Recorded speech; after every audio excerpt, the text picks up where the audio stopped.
सुर्खियों में है तो किसान इतने बेहाल हैं कि शायद कई बार ख्याल आता है कि क्यों ना किसानी ही छोड़ दें। लेकिन अब आपको मिलवाएंगे एक ऐसे शख्स से, इसने किसानी के लिए अपनी अधिकारी जो था वो ही पद ही छोड़ दिया। कहते हैं ना कि अगर जिद और लगन पक्की हो तो पहाड़ काट कर रास्ता निकालने में देर नहीं लगती। हम बात करें राज्य सरकार में अधिकारी रहे अनिल किशोर जोशी की। इन्होंने अपनी जिद और पक्के इरादे से एक नई शुरुआत कर मिसाल कायम की है।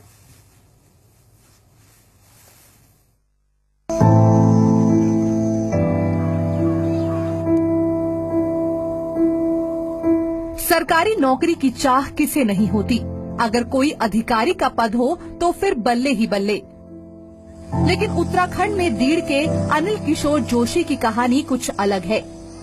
अच्छी सरकारी नौकरी छोड़कर खेती में मन लगाने वाले अनिल किशोर जोशी अब एक हुनरमंद किसान के नाम से जाने जाते हैं, जिन्होंने अपनी मेहनत के बलबूते पर अपनी तकदीर दोबारा लिखी। आज जिन हरे भरे मखमली खेतों को देख रहे हैं वो अनिल किशोर की कड़ी मेहनत का नतीजा है। इन खेतों में आज एग्रोवॉटी सिल्वी पार्श्व प्रणाली से खेती हो रही है, यानी इस जमीन की तासीर के मुताबिक फल, फूल, सब्जी, घास, पेड़, मधुमक्खी पालन, रेशम उत्पादन यहाँ होता है।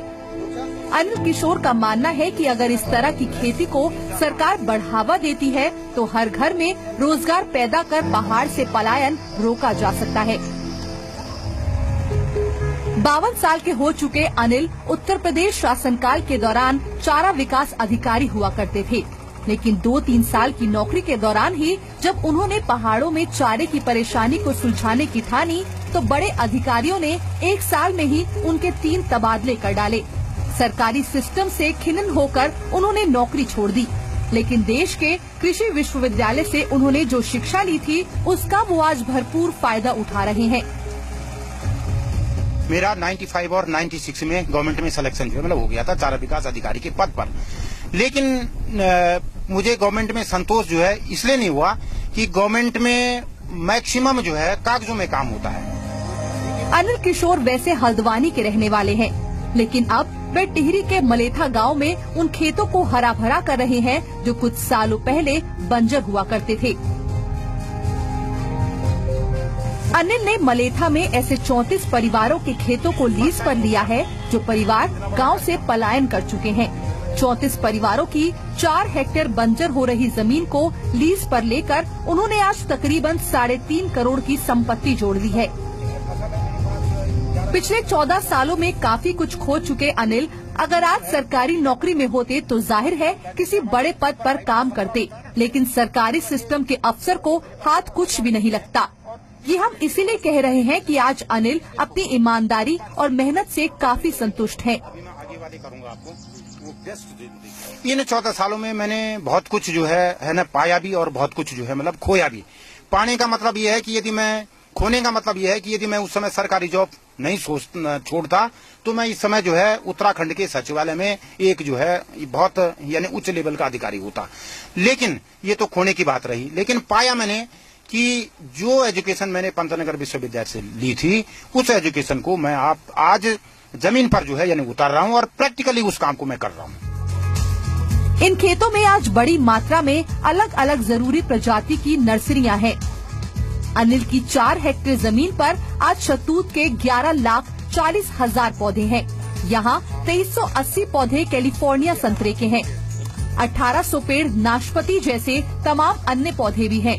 यानी खेतों में लिया गया ज्ञान आज उनके काम आ रहा है। वहीं उत्तराखंड से हो रहे पलायन को रोकने के लिए सरकार के सामने एक नया नमूना दिखाई देता है।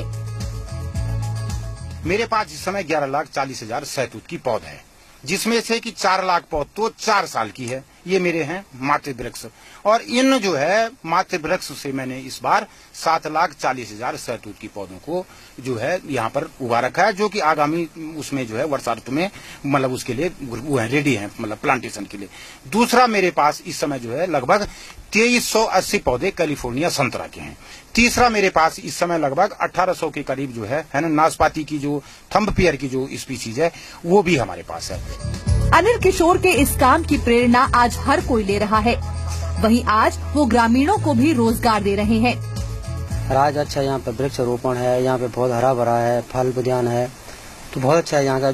इसी प्रकार से हर आदमी अगर जो उत्तराखंड का जो है पलायन को रोकने के लिए इन बंजर खेतों में अगर ऐसे प्रयास करता रहेगा जैसे जोशी जी ने किया तो बहुत अच्छा रहेगा। अब उद्योग मिला हुआ है, हम लोगों को काम करने का सहारा मिला हुआ है, पैसे भी टाइम टाइम से मिल ही जाते हैं हम लोगों को। बंजर जमीन पर सोना उगाने वाले अनिल किसी मिसाल से कम नहीं हैं। उनके लिए जो किसी कारणवश हार मानकर पलायन को मजबूर हो जाते हैं। उत्तराखंड से कपिल पवार के साथ ब्यूरो रिपोर्ट, इंडिया 24/7।